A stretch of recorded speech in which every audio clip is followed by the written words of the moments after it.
ఉమ్. అదే అంటే అంబిషన్ అనే దాని గురించి చెప్తున్నారు ఇవాళ.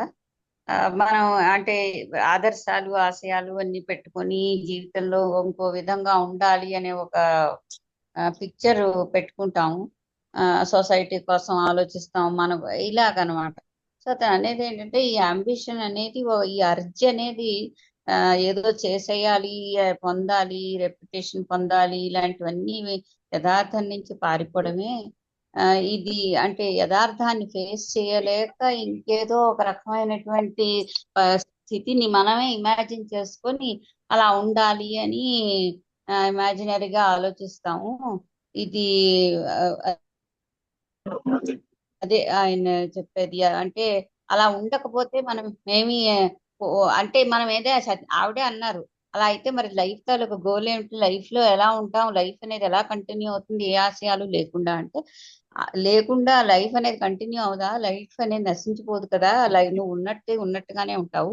ఆ ఆ ఉన్నది ఉన్నట్టుగా ఉండడం అనే విషయానికి మనం ఆ, అది భరించలేము, అది చూడలేము. అందుకని మనం ఇంకేదో ఒక ఊహాలోకంలో ఉంటూ ఇంకేదైనా రకం మరో వరల్డ్ తయారు చేసుకొని అలా బతుకుదాం అనేటువంటి ఆశలు పెట్టుకుంటాం. అది యథార్థం నుంచి పారిపోవడమే ఆ, అని చెప్తున్నారు. అంటే అది ఆ తర్వాత ఇది ఆ ముందు బేబీ గురించి అవన్నీ ఎందుకు వర్ణనలు చేశారా అని ఆలోచిస్తున్నాను. ఆయన సామాన్యంగా అక్కడ ఉన్న స్థితిని వర్ణిస్తారు, దానికి దీనికి కాదు. అంటే ఎంత అవేర్నెస్ తో ఉంటున్నారు, ఉమ్. ఆ కనెక్షన్ ఏమి ఉండదు.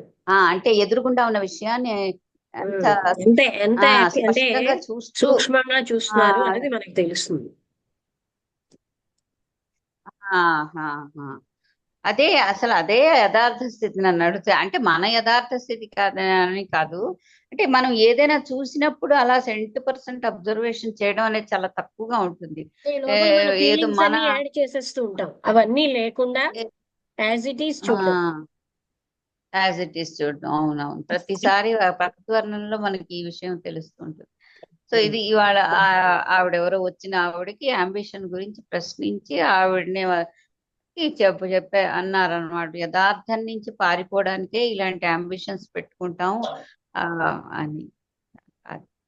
అంటే మన అందరం అంతే. అంటే చాలా ఇదేదో చేసేద్దాం, అదేదో చేసేద్దాం, అలా వాళ్ళని ఆ ఉద్ధరిద్దాం, ఇది ఇక్కడ ఏదో సాంఘికంగా ఇది చేసేద్దాం, ఇవన్నీ ఏంటంటే ఆ అవును. వాట్ ఈజ్ అనే యథార్థం నుంచి అది పారిపోవడం, అలా చెయ్యపోతే రోటరీ ఏదో క్లబ్ లో చేరడం, అదే. లయన్స్ క్లబ్ లో చేరడం, ఇవన్నీ ఏంటంటే మన అవును, నుంచి మనం పారిపోవడానికే.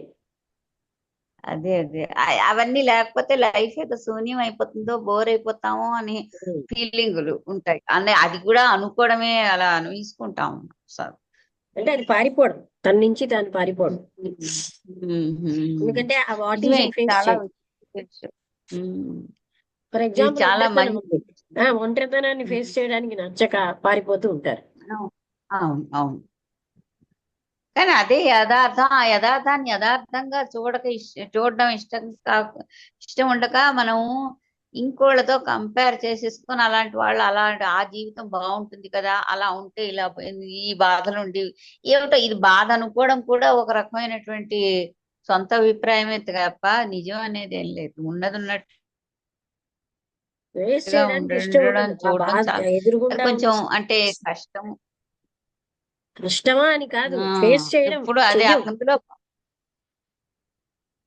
పారిపోవడానికి అలవాటు అయిపోయాం, మన నాగరికత అంతా పారిపోవడమే. ఉమ్, అవును. ఓకే. ఇంకెవరైనా? రమ్మగారు మీకు అర్థమైందా?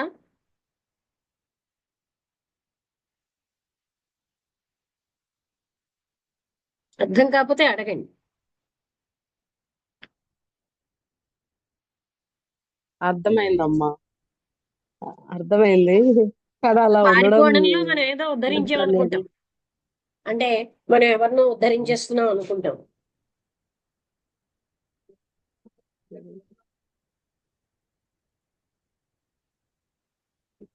ఓకే అమ్మా, నాయుడు గారు అర్థమైంది. ఏమైనా అడుగుతారా? ఏమైనా ప్రశ్నలు ఉంటే అడగండి.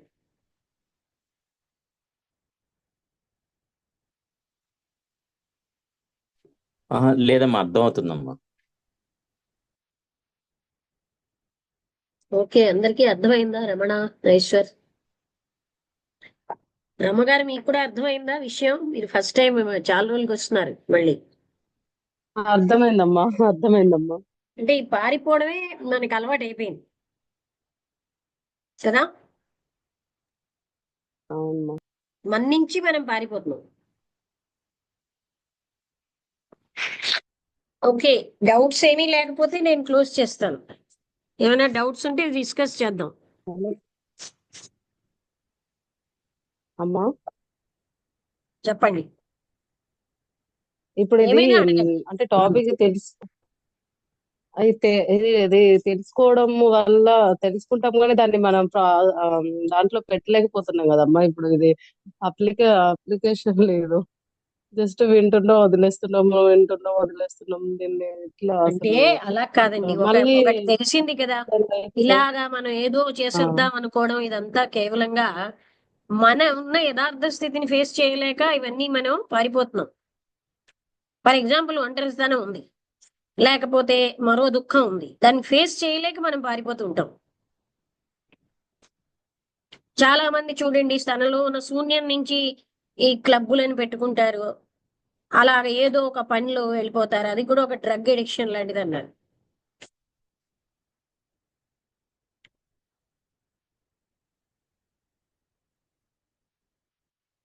మీరేం అడుగుతున్నారు? అది మనం ఆచరణలో పెట్టలేమానా? రమ్మగారు, అమ్మా. ఎప్పుడైతే మనం పారిపోతున్నామని తెలిసిందో, యథార్థాన్ని ఫేస్ చేయడమే మంచిదని తెలిసిందో, ఫేస్ చేస్తే అక్కడ ఏ ఒంటరితనం ఉండదండి. పారిపోతున్నంతసేపు అది అక్కడే ఉంటుంది.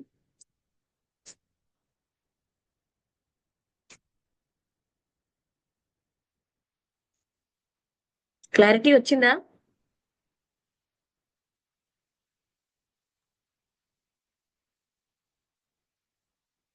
ఈశ్వర్ గారు ఏమైనా అడుగుతారా?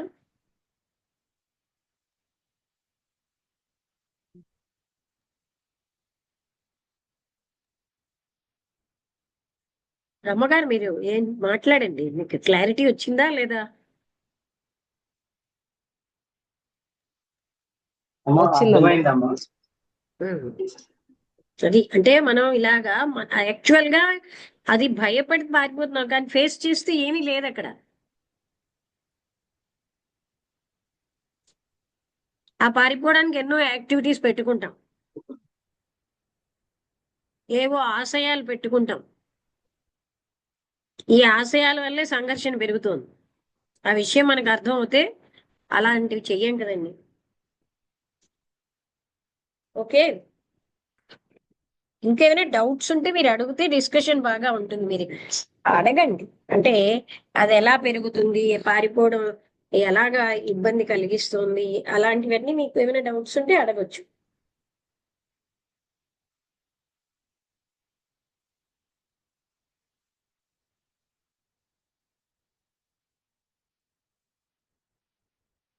ఓకే, ఎవరికి ఏ డౌట్స్ లేకపోతే నేను క్లోజ్ చేస్తాను. అర్థమవుతుందమ్మా. ఓకే, అందరికీ నమస్కారం.